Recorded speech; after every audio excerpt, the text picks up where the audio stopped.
Tigran Kazazian, on commence avec vous. Vous avez choisi l'artiste Blauwbird. On peut le suivre notamment sur son compte Instagram. Qu'est-ce qui vous plaît chez cet artiste ?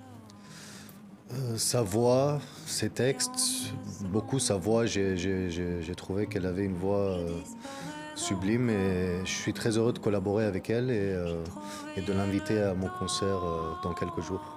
Une voix profonde en effet. Voilà pour ce coup de cœur. Noura Yadi, vous avez choisi du cinéma avec le film dont on parle beaucoup, qui n'en finit pas d'être récompensé un peu partout dans le monde. Récemment à Los Angeles avec 2 Golden Globes, celui du meilleur film étranger et celui du meilleur scénario, Anatomie d'une chute de Justine Triet. Pourquoi avoir choisi ce film ?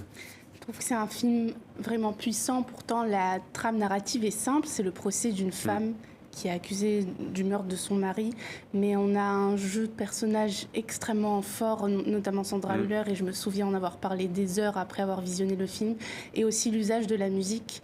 Je me souviens avoir été dans un inconfort avec cette musique très très forte au début de la première scène, et en fait, je trouve que c'est amené avec beaucoup de subtilité. Il suffit juste de regarder la bande-annonce pour confirmer vos propos. Tu m'as dit que tu avais entendu tes parents, maman, t'es sortie de la maison, c'est ça ? En fait, j'entendais pas vraiment les mots, j'avais que des bouts de voix, mais ça faisait... Ah oui, mais non, si t'avais pas les mots, du coup, tu peux pas savoir si c'était une dispute ou pas. Enfin, je sais ce que j'ai entendu. So, as you know, the autopsy report is inconclusive about the cause of death. Stop. I did not kill him. That's not the point. Il parle de tromperie. I was honest about it. Mais vous l'avez pas été l'année de sa mort avec cette fille avec qui vous l'avez trompé, pourquoi ? Il y a quand même quelque chose d'un peu étrange dans cette situation. Vous admettez qu'il était jaloux. No, no. Allez, écoutez-vous, on a l'impression que vous l'avez trompé continuellement. Quand il commence à se reprocher des trucs, moi je préfère m'en aller. Tu peux pas me dire qui était le plus énervé des deux ? Non. Est-ce que vous pouvez nous dire à quoi il fait référence quand il parle du pillage de son œuvre ? That's not true. Vous aviez déjà frappé votre mari ? Non. Non, jamais. C'est bien ce qui s'est passé.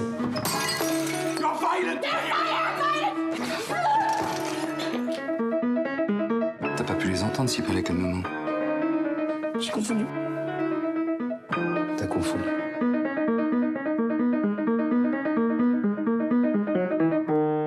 I'm innocent, you know that, right? Noura Yadi, le piano, c'est un des personnages du film. Tout à fait, ça devient presque hypnotique comme élément. Et je trouve que le rôle joue... on trouve un rôle différent par rapport à l'endroit où se trouve cette musique. Ça peut être un réconfort pour l'enfant, une musique inquiétante ou même le suspense de la suite des événements. Anatomie d'une chute, Gwenaëlle Lenoir, la littérature avec l'écrivain Abdelaziz Baraka Sakine. Son livre Les Django, édition Zulma, a reçu le prix Tayeb Salih au Soudan et prix de la littérature arabe 2020 en France. Il avait été interdit à sa sortie. Pourquoi ce livre ? C'est l'œuvre en fait de Sakine en général, qui est un écrivain soudanais.